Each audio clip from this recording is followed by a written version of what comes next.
गुरु प्यारी साध संगत जी, बड़े प्यार से कहिए धन निरंकार जी।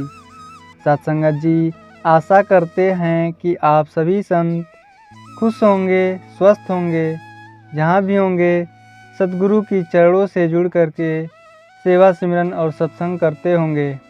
साध संगत जी, तनाव के उन क्षणों में मजबूत से मजबूत लोग भी आत्महत्या कर लेते हैं।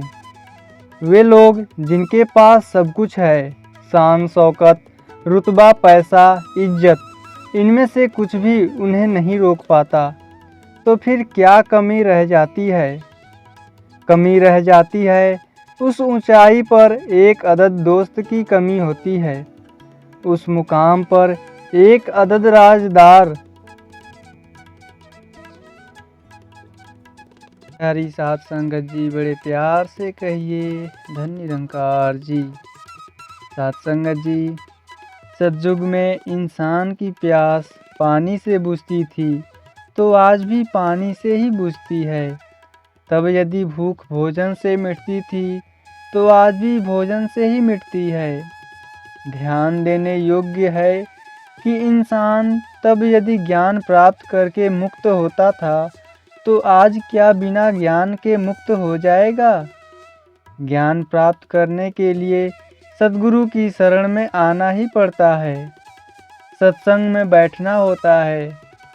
कबीर जी के ध्यान में भी यही आया था कि जो सुख साधु संगत में सो बैकुंठ न होए। आज इंसान के पास सब कुछ है, टीवी है, ज्वेलरी है, सोफा सेट है, सब कुछ सेट है, लेकिन उसका माइंड अपसेट है। इंसान ईश्वर को जानता नहीं है। शास्त्रों में लिखा है गुरु साक्षात पार ब्रह्म। संतों ने भी यही कहा है कि कहना मेरा मान लो, बात सतगुरु की जान लो, क्योंकि सतगुरु ही ब्रह्म है, तुम इसको पहचान लो। इंसानों की अवस्था तो ऐसी है कि जब राम आए तो उनकी कद्र नहीं की। आज रामनवमी मनाए जाते हैं। जब कृष्ण जी आए तो उनकी कद्र नहीं की। आज जन्माष्टमी मनाते हैं, मढ़ियों पर दीप जलाते हैं। आज सतगुरु माता जी आई हुई हैं, इन्हें दूर से न तो देखिए, आ जाइए करीब। बन जाएगा आपका बिगड़ा हुआ नसीब। आज संसार के पास पैसा, परिवार तथा सुख के तमाम साधन तो हैं, मगर इंसानियत की कमी हो गई है। दुर्लभ मानव जन्म पाकर प्रभु की प्राप्ति की प्राथमिकता इंसान की होनी चाहिए थी, लेकिन प्राथमिकता पदार्थों और भौतिकता को दी जा रही है। साध संगत जी, हम बड़े खुश नसीब हैं जो सद्गुरु ने हमें सहज अवस्था में ज्ञान दे दिया है। अब हमें सहज में मिले इस ब्रह्म ज्ञान की कीमत पहचाननी होगी और समर्पित भाव से आगे की ओर बढ़ना होगा। संसार में मनुष्य को बहुत ऊंचा दर्जा प्राप्त है, इसे हीरा जन्म कहा जाता है। प्रभु परमात्मा की असीम कृपा हुई और यह हमें मनुष्य तन मिला।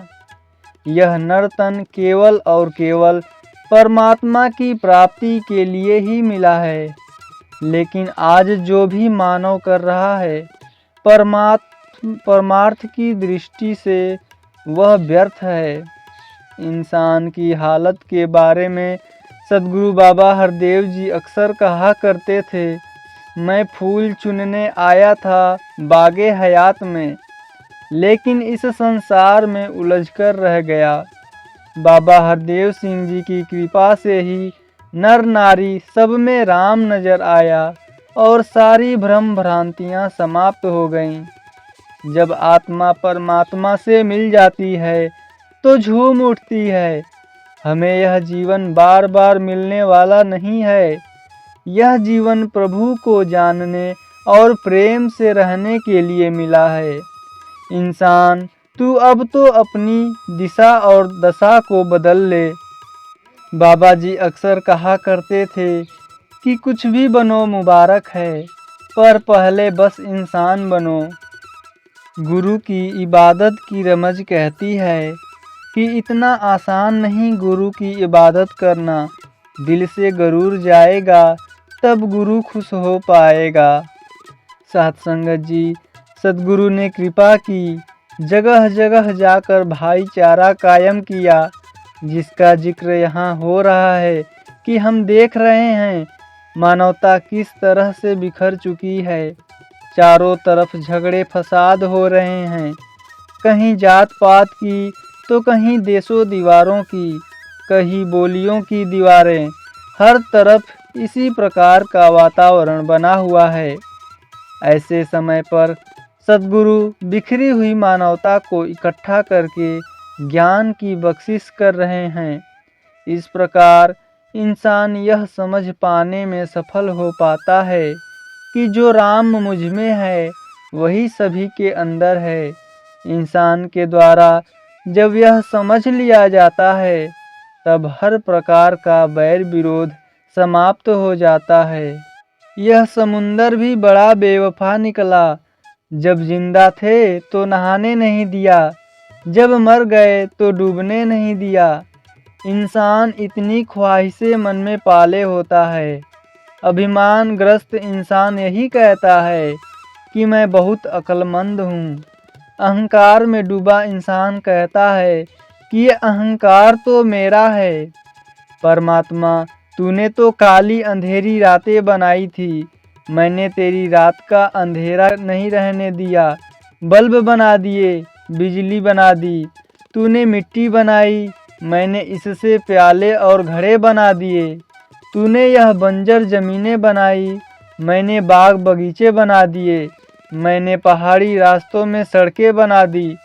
लेकिन मैं में पड़े इंसान को समझ लेना होगा कि इंसान जब अभिमान त्याग कर गुरु दर पर आए तभी इसका लोक और परलोक संवर सकेगा।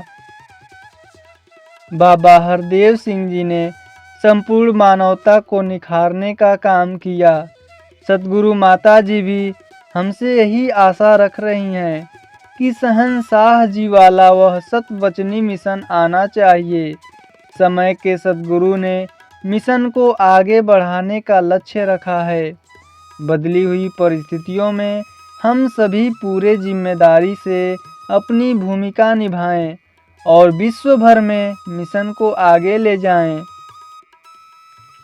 हमारे जीवन में जब तक तत्वदर्शी महात्मा नहीं मिलेगा तब तक जीवन का कल्याण नहीं होगा। वेद का ज्ञान वेद को पढ़कर हो सकता है, लेकिन ब्रह्म का ज्ञान ब्रह्मज्ञानी महात्मा ही देते हैं। ब्रह्म जो हर जगह है, जो विनाशी नहीं अविनाशी है, इस सर्वव्यापी सत्य परमात्मा का कहीं भी अभाव नहीं है और माया रूपी असत्य की सर्वत्र सत्ता नहीं है।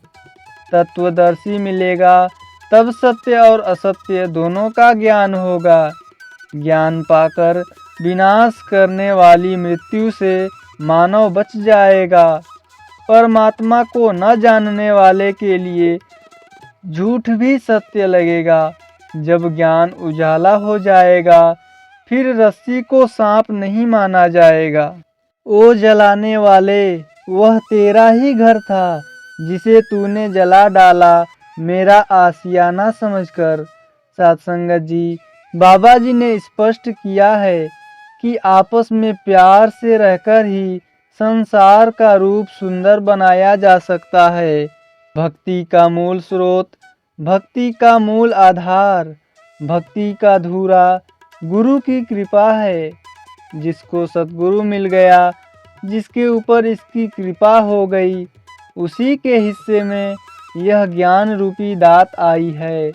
सतगुरु की कृपा के द्वारा निरंकार जिसके हृदय में बस गया, वह इंसान सब्र में है, संतोष में है, वह शाहों का शाह है।